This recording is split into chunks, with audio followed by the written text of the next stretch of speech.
What an astounding revolution.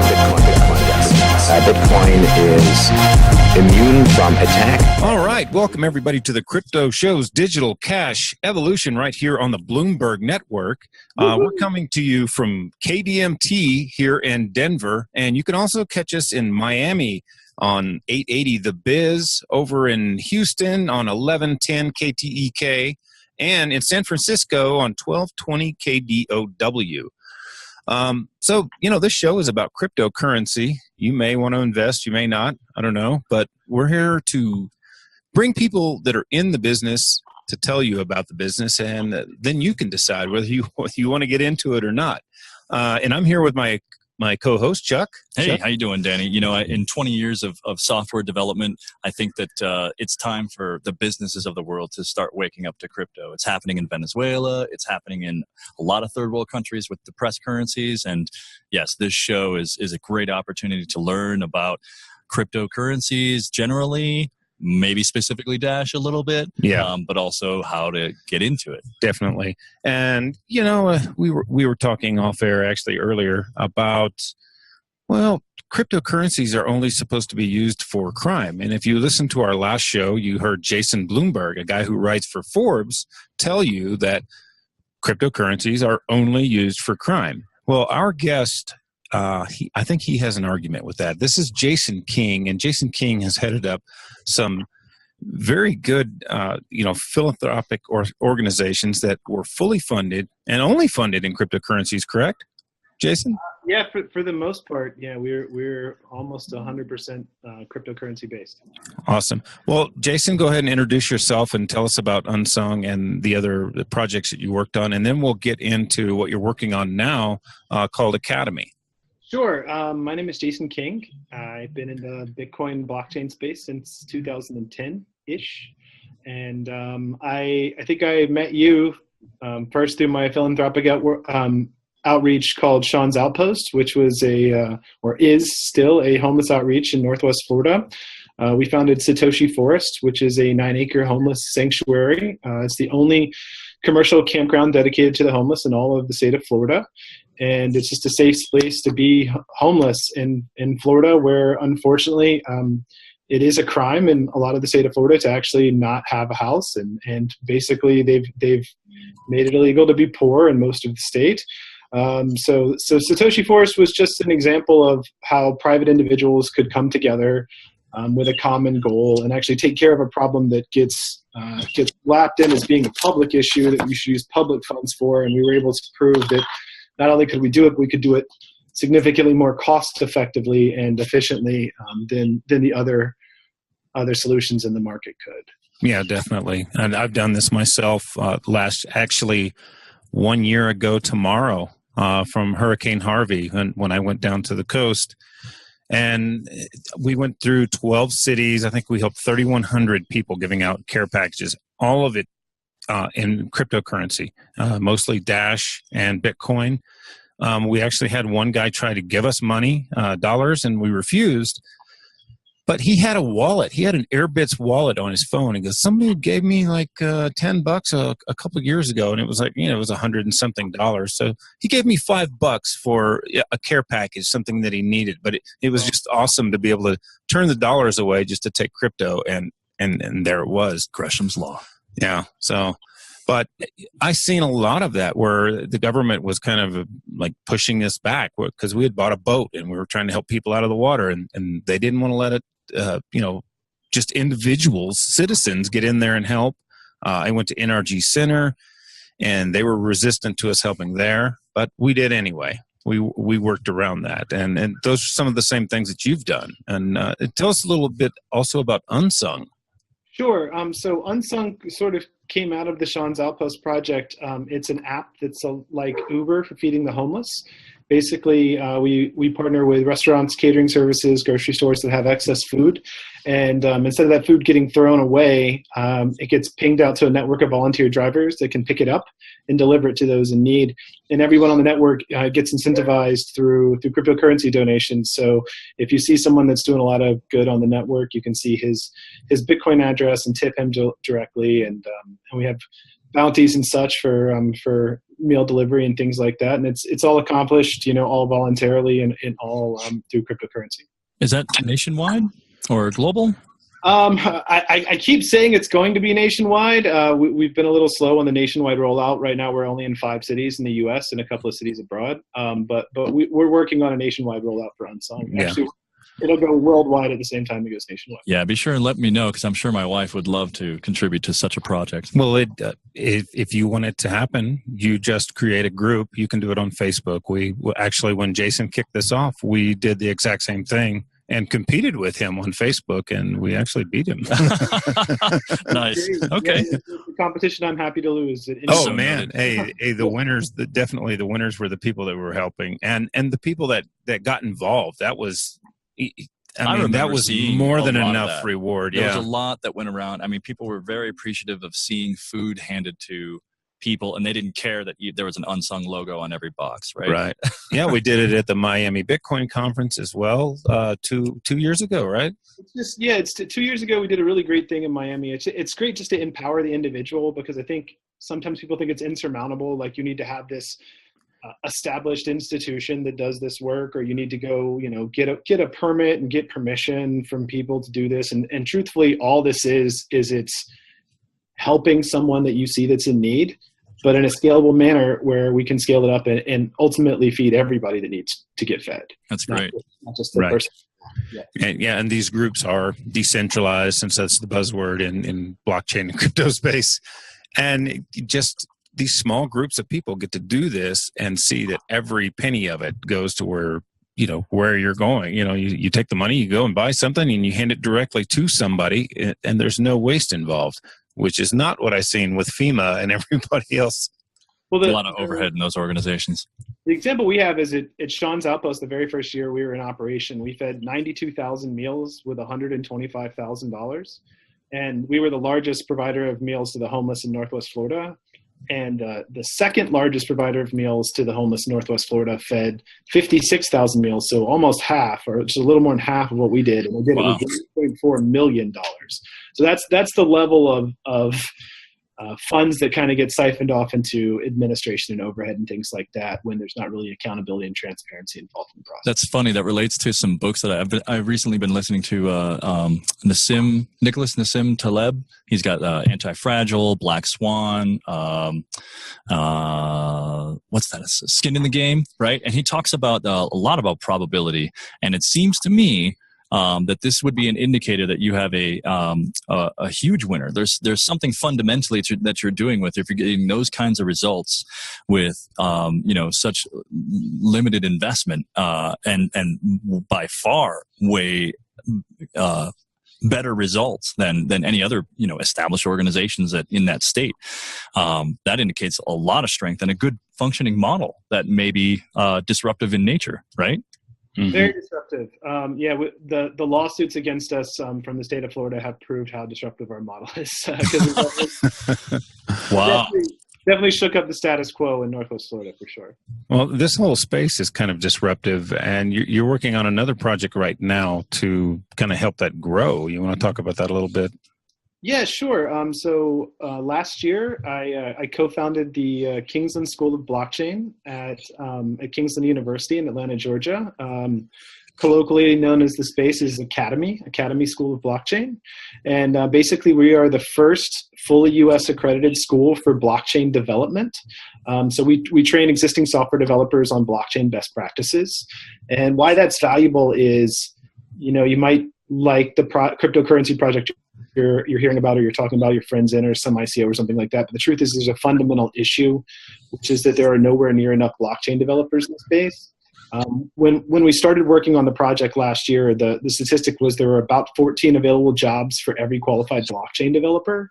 And in the year since we've been working, that gap's actually grown to about 16 to 1. So for every blockchain developer, there's currently 16 jobs out there for that person. That's incredible. Yeah. So in terms of scaling up, it's a huge issue. It's industry wide, and it's something we're really working hard every day to try to stem that problem. I remembered when you shared that statistic on the stage at Anarchapulco 2018, and there was there was just a wave of, oh my God, that just kind of went through the audience. And I remember seeing like so many people were just shocked that it was that disparate, that like there was that much need that had popped up so quick, because everybody in that room, and I think a lot of people maybe even listening to this show, knows that we're still early in this cryptocurrency game, right? It's a very new economic model, even though it's 10 years old. But, you know, in economic systems, 10 years is just one tick, you know? It's almost non-existent. Right. We're at the very, very beginning, for sure. And that being said, to have that level of demand this early means that there's a lot more to come. You know, there's so much need for projects to get developed. Chuck, speaking of a lot more to come, we're coming to break. So let's go ahead and go to break, and we'll catch this on the other side. So if you're watching on video, that was radio. Right. And so you ready? We'll just come right back. We'll go on in. Let me start another timer here. Yeah, I let that run an extra minute long, so I'll take out some of it and bring it down to the 11. All right, and welcome back to the Crypto Show's Digital Cash Evolution right here on the Bloomberg Network. And we're talking with Jason King about Academy. And this is the new school for blockchain that he's come up with. Well, where were you, Jason? Well, you know, before you go ahead, Jason, I was wanting to confront you a little bit on the naysayer side of things, because I've been in software development for about 20 years, and I looked at a lot of adoption curves, and I learned a lot about how to get people into particular kinds of software with things like FedEx Print Online and the Shutterfly.com project and other kinds of things like that. And one of the things that I concluded over this career of mine, as such as it is, education doesn't bring people. I understand the need for having education, but it seems like that's not the kind of thing that you'd lead with to get adoption. And can you talk a little bit about that? Like, what's the real goal here? Is it just to satisfy the need, or is there a bigger goal? Well, sure. So I think that the work that myself and Danny and yourself have been doing for the past few years has definitely been out there trying to lead adoption, trying to raise awareness. I think that was definitely the tip of the spear. But now we're in this situation where, so far just this year in 2018, we've raised $9.2 billion as an industry in cryptocurrency. And everybody's very excited about a lot of these projects, and a lot of things that get talked about are mainstream interest, getting people that aren't crypto nerds interested in blockchain. And what the existential risk is that we get people that are interested in these projects, and these projects don't come to fruition because there's not enough engineering talent to actually build these things out. And that becomes a huge problem. And that's really the demand that we're filling at Academy. We're on track to graduate 1,600 graduates from our program this year. We've already run 3 full classes. We're in our 4th one right now. We have campuses in Bulgaria, Singapore, Iloilo, Philippines, Seoul, Korea. We're going live in Toronto in the next few months, and several other places by the end of the year. And with those classes being full and waiting lists for people to get on classes, we currently have requests for over 10,000 of our graduates, and we're only going to have 1,600 of them. So that's really where the demand is. The demand. Wow, yeah. I was going to ask, like, what kind of a dent will that 1,600 make in that 16-to-1 ratio? It sounds like maybe not much if you're having a demand of 10,000 they're asking. I mean, it's pretty bad right now. But if you think about it, it's a hard number to get a grasp on. But best guess is that there's probably about 2,500 full-time blockchain developers, of which most of which are going to be smart contract developers. They're going to be Solidity developers, people that are writing smart contracts. Once you get down to like the protocol levels, like the people that are actually building out blockchains themselves, it gets very, very small. We're talking about a couple of hundred people on the face of the earth. Right. Currently, right now, what's arguably the most valuable software that's ever been written in humankind. And we have a very small group of people that are handling that right now. So even if you want to go from the decentralization standpoint, just getting more people that are capable of doing this work is very important to making sure that our whole movement survives. So what does the curriculum look like? Because I recently went through there's a Udemy course where you build a blockchain from the ground up using Node.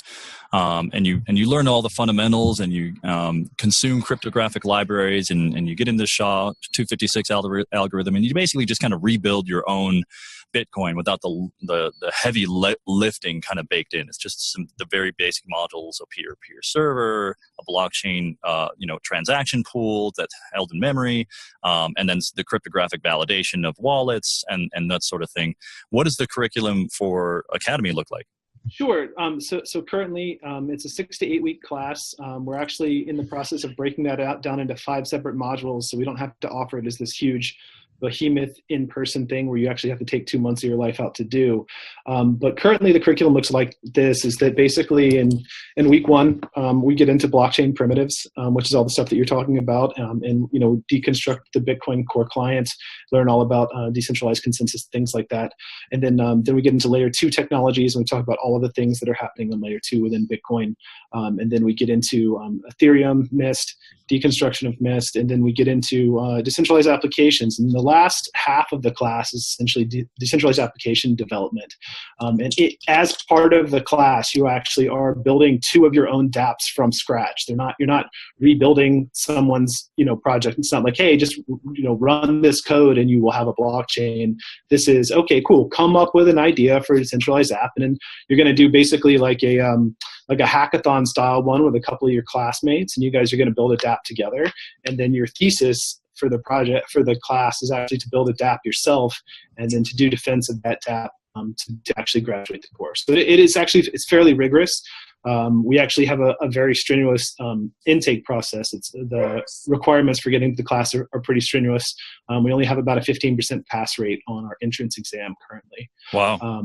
So it's fairly strenuous, but as of right now, we don't have any lack of takers for people that are trying to get into class. And we're actually trying to adapt our curriculum to be a little more user friendly in terms of time, because a lot of people are currently working at jobs, and our first offering was, hey, you need to take 6 weeks out of your life and come sit in a room with people that know this and learn this, which is very effective. But it is very time consuming, and it's very cost heavy from people that are maybe trying to transition from another job. So What we're doing that now is we're breaking that big class down into a couple of modules so that you can actually take the full course in the modularized thing. So you do a week here and then some home study, and then a week there and then some home study, and then another week and then another week. So it's a little more manageable into an active developer's life. And it's regionally accredited? Yeah, we're accredited by the Southern Association of Colleges and Schools, which in the United States accredits all of the colleges and universities in the Southeast United States. It's pretty funny. I'm a college dropout myself, but all of the colleges that I dropped out from are all accredited by the college that we own now. So there's something to be said for just hard work paying off. Yeah, that is something. It's kind of how it goes in technology. If you go off and pursue the work, get the work done, and deliver, you can come back and buy everything that everybody, all the naysayers from previously, right? Yeah, for sure. We've actually been extremely fortunate at Academy. We've had no end of wonderful partners that have helped us, both from a corporate sense and also just forward-thinking governments. And I know that we're not the most friendly to government, but there definitely are some that are not as bad as others. And we've had a lot of jurisdictions that have sort of reached out and realized the power of blockchain and wanted to come out and leverage that, before their competition does, essentially. Places like Mauritius and Cayman and Bermuda have had an outsized impact on the blockchain ecosystem. And, I'd like to applaud them for doing that, because they could have just sat back and done nothing like most countries have done. And instead they're sort of, leading the way and trying to do something positive for the technology. So government is expressing interest in demand for blockchain developers because they have projects that they'd like to see accomplished. They're saying, hey, we need people. Can you give us people? That sort of thing. Sometimes it's directly the government, but more so, it's Trojan horse sort of stuff. It's ultimately they see that blockchain-based companies are going to be a huge source of tax revenue down the line, right? And that's ultimately what they're going to need to survive, is they're going to need a nice tax base. And so they're looking at, okay, what are the things that we can do right now to create a fruitful environment for growing people that are going to be successful businesses down the road. And they're seeing that in blockchain. So, education is always a great hot button item for governments. And so we're seeing a lot of governments who are trying to get involved and trying to clear a path to making blockchain education a lot easier. Wasn't there a European university that you guys bought to? Or Sure. Yeah. So we entered into an acquisition agreement with SoftUni in Sofia, Bulgaria. They're the largest privately held university in Europe. They've actually trained like 25% of the development workforce in Bulgaria. It's a really, really great school, and just really smart guys there that have done a lot of really leading edge work on blockchain stuff. And we've been really happy with our work with them this year. And we've run 2 cohorts out of Sofia, Bulgaria, and have had some of the strongest contenders coming out of our class coming from Bulgaria and Eastern Europe. With so many people or so many companies needing blockchain developers, are any of these companies like offering up scholarships or anything like that for the students? Or Yeah, for sure. Actually, so I just got back from Toronto in mid-August, and we announced a partnership with Shift. I don't know if you know the guys from Shift, but they're a KYC AML company worldwide, doing a lot of good work. Is that the same Shift that issues a debit card through Coinbase? no? That's a different thing. This is Okay. SHYFT. Yeah. Oh, okay. Yeah, and but we just actually announced a $6 million partnership with them. It's basically entirely scholarship based to bring Academy to Toronto. It's essentially, we're both ponying up $3 million for tuition to bring engineering talent into Toronto, specifically for blockchain. Wow, that's incredible. So, and what is the cost roughly for a student to go through the course? Our program runs $14,000 to $16,000 US, and it'll be regionally. It'll be localized based on whatever the regional economy is. Cool. And as an accredited institution, they can apply for the FAFSA loans, things like that. For sure. In the United States, we're the first way to ever actually apply all of the Title IV, Title IX funding, the FAFSA funding, and Veterans Administration loans and stuff like that ever for blockchain education. That's great. And how about the tokenization? How does that work? Yeah, so earlier this year we did a $47.1 million token raise through the sale of the ACAD token. And what ACAD is it's natively the token can be used for tuition and for placement services. And what that is a lot of companies get in line basically to hire our grads, and they're willing to pay us a placement fee for that. And so you can pay your placement fee with Academy. And then we have some more higher level stuff. Just like Dash has the wonderful master node system, we have an advisory node system, which is basically a way, if you're a large stakeholder in the Academy network, you can actually vote and create proposals and vote on those proposals and the proposals of others as to what our elective curriculum should be. So we've actually created a system that allows for people in the ecosystem to actually influence what we're teaching, because I know you guys know it. The technology changes every day. Staying on top of what's relevant to the marketplace in terms of what skills need to be taught, it's something that's constantly in flux. It's a very dynamic process. And so we've actually been able to create a system where we can do that in a decentralized fashion through our advisory node system. Awesome. That's great. Well, it looks like we've run out of time. So thank you very much, Jason, for phoning in and giving us the information about Academy. Love to have you on again and maybe talk a little bit more about the governance model. For sure, guys. Thanks for having me on, man. Thanks for the work you do. And be sure to get a hold of Paul and Linda, because that's going to be the theme for the Texas Bitcoin Conference this year, is governance. And come see me in the World Blockchain Forum September 3rd through the 5th in London. And how else can people get in touch with you, Jason? academytoken.com, Jason at academytoken.com. Perfect. Awesome. Thank you so much, Jason. Thanks, Jason. All right, guys. Take care.